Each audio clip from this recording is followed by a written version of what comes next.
Hello good morning students. स्वागत है आप सबका जो कि आपकी 11th कॉमर्स की क्लासेस में अकाउंटिंग क्लासेस चल रही हैं। आप सभी ने कल का होमवर्क किया होगा। जिस स्टूडेंट्स ने जो वीडियो नहीं देखी है तो प्लीज पहले वाली वीडियो देखिए, जो कि हम अपने अकाउंटिंग जो टर्म्स हैं उनको सीख रहे हैं, यानी कि अकाउंट्स में क्या क्या वर्ड्स यूज होने वाले हैं, उनका क्या मतलब होता है, ये सब हमने पढ़ना है। देखिए बेटा, पहले इससे पहले वाली क्लास में हम पढ़ चुके थे, जो कि इससे पहले हमने देखा था कि बिजनेस क्या है, बिजनेस टर्म्स देखी थी, इवेंट देखा था, जो कि कैपिटल असेट्स ये सब कुछ देखी थी। तो कल हमने लास्ट क्लास में देखा था कि कैपिटल रिसिप्ट्स और रिवेन्यू रिसिप्ट्स। रिसिप्ट्स का मतलब क्या होता है कि रिसीव होना, मिलना। तो कैपिटल का मतलब बड़े लेवल पर और बगैर मेहनत से, जो कि हमने फ्यूचर में लौटाना भी होगा। और रिवेन्यू रिसिप्ट्स का मतलब जो हमने मेहनत करके कमाया है, फ्यूचर में इसको नहीं भेजना, यानी कि करना पड़ता। तो यानी कहने का मतलब, यानी कि या तो हम जैसे कि अपने कोई संपत्ति को बेचते हैं, तो बेचने से जो मिलता है यानी कि हमने अपनी एसेट्स उठाई और बेच दी, उसमें कोई मेहनत नहीं लगी, जो पैसा मिला वो क्या कैलकुलेट होगा बेटा, कैपिटल रिसिप्ट्स होगा। ठीक है, कंट्रीब्यूट की गई कैपिटल यानी कि पैसा आपने इकट्ठा किया बिजनेस को चलाने के लिए, जिसमें आपने issue of share debentures case of company, यानी कि कंपनी के केस पर होता है। तो ये इशू ऑफ शेयर और डिवेंचर मैं आपको बताऊंगा। ये क्या होता है कि ये कंपनी को बेचा जाता है, यानी कंपनी के छोटे छोटे पार्ट्स को किसी दूसरे को ओनर बनाया जाता है, उसको शेयर बोलते हैं। और डिवेंचर्स लोन लेना होता है। हम बैंकों से किसी अदर पर्सन से लोन लेते हैं, तो ये सब किस में आता है बेटा, कैपिटल रिसिप्ट में, जो कि हम कल डिस्कस कर चुके थे। रिवेन्यू रिसिप्ट क्या होती है? रिवेन्यू रिसिप्ट वो अमाउंट होता है जो आप मेहनत करके कमाते हो, यानी कि आपने सामान को बेचा, बेचने से जो मिला वो रिवेन्यू हो गया, जो डेली बेसिस पर करते हो। कोई कमीशन मिला, फीस रिसीव हुई, जो सर्विस आपने दी। मान लीजिए आपने ट्रांसपोर्ट सर्विसेज है, आप एक सामान को इधर से उधर लेके गए और उसके लिए आपने उससे सर्विस यानी कि रेंट लिया, किराया लिया, या फिर कमीशन लिया, आपने कोई काम किया तो उसके लिए, तो वो आपके लिए रिवेन्यू रिसिप्ट है। इंटरेस्ट मिल रहा है, आपने किसी को पैसे दिए हुए उस पर ब्याज मिल रहा है। जिस आपने किसी कंपनी के शेयर खरीदे हुए तो उसे डिविडेंड मिलेगा, यानी कि इन्वेस्टमेंट पर। तो ये क्या है बेटा, रिवेन्यू रिसिप्ट है। तो आपने देखा कि दो रिसिप्ट्स जो होती है, रिसिप्ट्स को कितने कैटेगरी में बांटा गया, दो में, कैपिटल और रिवेन्यू। कैपिटल बड़े लेवल की होती है जिसमें मेहनत नहीं करनी पड़ती, और रिवेन्यू ये होती है जिसमें या तो बेटा आपकी जो असेट्स और लायबिलिटीज, आपको समझ में आया तो असेट्स और लायबिलिटीज देखिए फंडा। असेट्स आपकी संपत्ति होती है और असेट्स आपकी लायबिलिटीज होती है। जब भी लायबिलिटीज बढ़ती है यानी कि हमने फ्यूचर में ज्यादा पे करना पड़ेगा, तो वो कैपिटल रिसिप्ट्स होगी। और अगर असेट्स कम होती है, आप असेट्स को बेचते हो और जब मिलता है कुछ, तो भी वो क्या होगी, कैपिटल रिसिप्ट्स होगी। रेवेन्यू रिसिप्ट का मतलब है ना तो आपकी कैपिटल असेट्स में चेंजमेंट हुआ और ना ही आपकी लायबिलिटीज में कोई चेंजमेंट हो रहा है, तब कुछ मिल रहा है, तो वो क्या होगी, रेवेन्यू रिसिप्ट होगी। समझ आया बेटा? अच्छे से क्लियर हुआ? Same as it is. अब ये रिसिप्ट है तो अगला पॉइंट मैं बता रहा हूँ, एक्सपेंडिचर। एक्सपेंडिचर क्या होता है? खर्चा होता है बेटा। क्या होता है? खर्च। कि आपकी पॉकेट से क्या निकला है, पैसा निकला है। अब वो पैसा निकला है तो पैसा किस बेसिस पर निकला है ये आपने देखना होगा। सेम एज इट इज दो तरीके के होते हैं, जिसको हमने इसमें तीन कैटेगरी डालेंगे। जिसमें एक तो होता है आपके पास कैपिटल एक्सपेंडिचर, फिर से कैपिटल वर्ड यूज हुआ है। और फिर एक अगला एक्सपेंडिचर होता है रिवेन्यू, फिर से रिवेन्यू यूज हुआ है।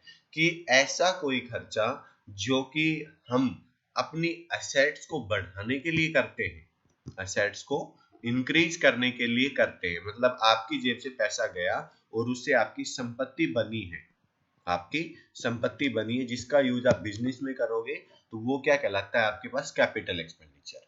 ठीक है। और ऐसा खर्चा जो आप अपने डेली रूटीन की एक्सपेंसेस को करते हो, आपने बिजनेस में प्रॉफिट अर्न करने के लिए पैसा खर्च करते हो, उसको बेटा रिवेन्यू एक्सपेंडिचर कहते हैं। देखिए अब इनको डिटेल में समझते हैं कि एक्सपेंडिचर का मतलब होता है खर्च करना, यानी कि कैश और transfer of property, incurring the liabilities purpose acquiring assets goods services called expenditures. It means the payment of receipts of benefit the terms the expenditure, यानी कि कुछ कमाने के लिए आप खर्च करते हो तो उसको हम खर्चा बोलते हैं, एक्सपेंडिचर बोलते हैं। ये तीन टाइप से देखा गया है। पहला है कैपिटल एक्सपेंडिचर, दूसरा है रेवेन्यू और तीसरा है डेफर्ड रेवेन्यू एक्सपेंडिचर। मैं डेफर्ड रेवेन्यू एक्सपेंडिचर को अभी के लिए साइलेंट कर रहा हूँ, पहले आप इन दोनों को समझिए। तो कैपिटल एक्सपेंडिचर क्या होता है बेटा, कि एक ऐसा खर्चा जो कि आपके बिजनेस को एक पर्टिकुलर पीरियड नहीं, बहुत सारे पीरियड तक क्या देगा, आपकी हेल्प करेगा। आपने बिल्डिंग बनाई तो बिल्डिंग आपको 10-20 साल तक क्या करेगी, आपके बिजनेस में हेल्प करेगी। आप उस पर काम कर सकते हो, आप उसमें फैक्ट्री बना सकते हो, गोडाउन बना सकते हो, ऑफिस बना सकते हो, तो वो बिल्डिंग्स आपको कई सालों तक काम करेगी। तो जो भी उसको आप संपत्ति बोलोगे और वो संपत्ति पर किया गया खर्च आपके लिए क्या कहलाएगा, कैपिटल एक्सपेंडिचर कहलाएगा। जिसके लिए आप क्या करते हो, आप स्पेंड या परचेज करते हो, इरेक्शन करते हो, बिल्डिंग, प्लांट का मतलब होता है बेटा कि बहुत सारी मशीनों का एक ग्रुप, फर्नीचर। तो ये सारी चीजें क्या है, ये इनमें आप खर्चा करते हो तो क्या कहलाती है, वो कैपिटल एक्सपेंडिचर। दूसरा है रिवेन्यू एक्सपेंडिचर। रिवेन्यू क्या होता है, जो डेली रूटीन, जैसे मैं आपकी बात करूं तो आप घर बनवाते हो, टीवी लाते हो, फ्रिज लाते हो, कूलर है, फर्नीचर, बेड, कुर्सी, मेज है आपके पास, या फिर आप और कुछ काम करवाते हो जो कि कई सालों तक यूज करोगे, तो वो तो है बेटा आपके घर के लिए कैपिटल एक्सपेंडिचर।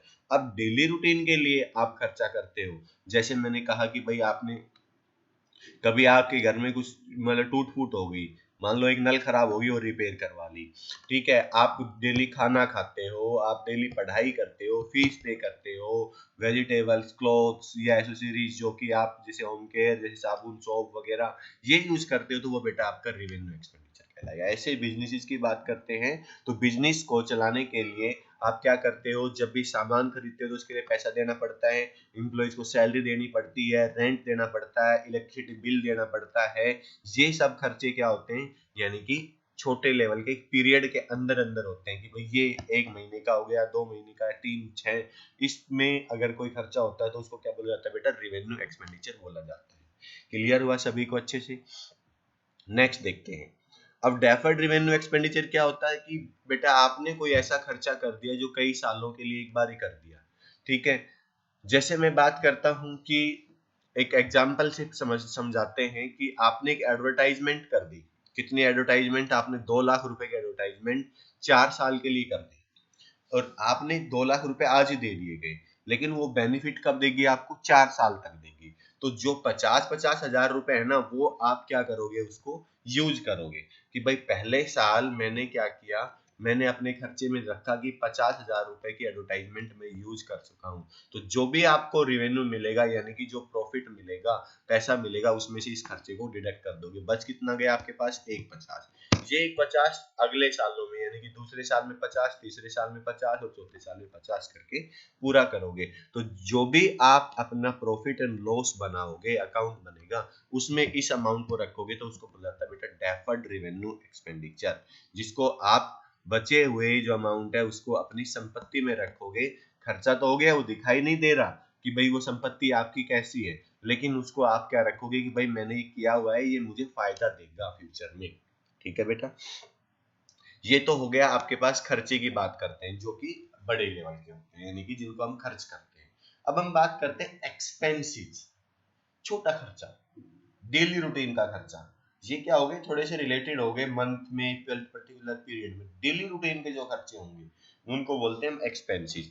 जैसे हमने क्या किया कि expenses the cost include production the selling of goods and service, जिसमें हम कॉस्ट ऑफ गुड सोल्ड बोलते हैं, कि भाई हमने क्या किया, सामान खरीदा बेचने के लिए, तो आप उसको खरीद के लाए तो आपने जिस भी व्हीकल में लाए उसको क्या दिया, रेंट दिया, किसी पर्सन को कमीशन दिया, जो पर्सन आपके पास काम करते उसको सैलरी दी, उसके लिए आपने एडवर्टाइजमेंट किया। यानी कि एक पीरियड में, एक साल के पीरियड में जो भी आप खर्चा करते हैं उसको हम क्या बोलते हैं, हम एक्सपेंसेस बोलते हैं। जो आपके पास रेवेन्यू एक्सपेंडिचर है और एक्सपेंसेस की मैं बात करता हूं, तो इन दोनों को आप कुछ टाइम के लिए क्या कर सकते हो, इनको डिफरेंस नहीं बता रहा हूं, मैं कह रहा हूं कि दोनों सेम है, आप ये मान के चलिए सेम चीजें हैं।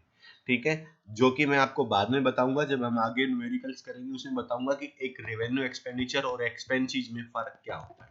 अभी के लिए आप क्या करोगे, सेम मानोगे कि दोनों चीजें सेम ही है। Decline value of assets, use the business purpose, depreciation also expensive. जैसे मैंने बात की कि आपने क्या किया, बिल्डिंग बनाई, बिल्डिंग बनी 20 लाख रुपए की, और क्या आप उसको एक ही साल में दिखा दो खर्चे को? नहीं बेटा, वो 20 साल तक दिखाया जाएगा। 1-1 लाख रुपए आप 20 साल तक खर्चा दिखाओगे, तब वो आपको सही वो करेगा। तो जो 1 लाख दिखाया 1 साल का, मैंने बताया ना पर्टिकुलर पीरियड में जो यूज कर लिया जाए, तो उसको हम बोलते हैं बेटा एक्सपेंसेस। क्लियर हुआ? अब इनकम क्या होगी? इनकम का मतलब होता है कि जो भी आपने रिवेन्यू यानी कि मिला है, उसमें खर्चा कितना हो गया, उसको बोलते हैं हम इनकम। ठीक है बेटा, इनकम को हम प्रॉफिट नहीं बोल सकते। जो हमें मिला है उसमें से एक्सपेंस जो हो गई, वो क्या होगी? इनकम होगी। कि यानी कि रेवेन्यू, रेवेन्यू में हमारे पास क्या होगा कि जो हमारे पास जो रिसिप्ट है, रेवेन्यू रिसिप्ट जितनी भी है, जैसे हमने क्या किया, सामान को बेचा, सामान को बेचने से मान लो आपने 1 लाख रुपए का सामान बेचा, उसकी एक्सपेंसिज हो गई, उसको खरीदा वगैरह, और जो भी मान लो 90,000 हो गई, तो इसको क्या बोलते हैं? हम इनकम बोलते हैं। क्लियर हुआ बेटा? अब हम बात करते हैं प्रॉफिट। तो इसमें हम क्या करते हैं कि टोटल रेवेन्यू और टोटल एक्सपेंसेस, यानी कि टोटल रेवेन्यू, जितनी भी रेवेन्यू हुई है उसमें से टोटल एक्सपेंसेस को माइनस कर देते हैं, तो उसमें प्रॉफिट मिलता है। अगर हमने कुछ छोड़ दिया गया है तो वो इनकम बचेगी, नहीं तो हम क्या बोलेंगे? उसको प्रॉफिट बोलेंगे। सब कुछ ले लिया, जितनी भी हमें एक पीरियड में रिसिप्ट हुई है, और एक पीरियड में यानी कि रेवेन्यू रिसिप्ट, जो कि कैपिटल रिसिप्ट नहीं, और ऐसे ही हमारे पास जो टोटल एक्सपेंसेस हुई है उनका जो डिफरेंस होगा, अगर ये ज्यादा है तो प्रॉफिट होगा, और अगर ये ज्यादा है तो लॉस हो जाएगा। क्लियर हुआ? गेन की बात करते हैं। गेन का मतलब होता है जिसमें हमें मेहनत नहीं करनी पड़ी।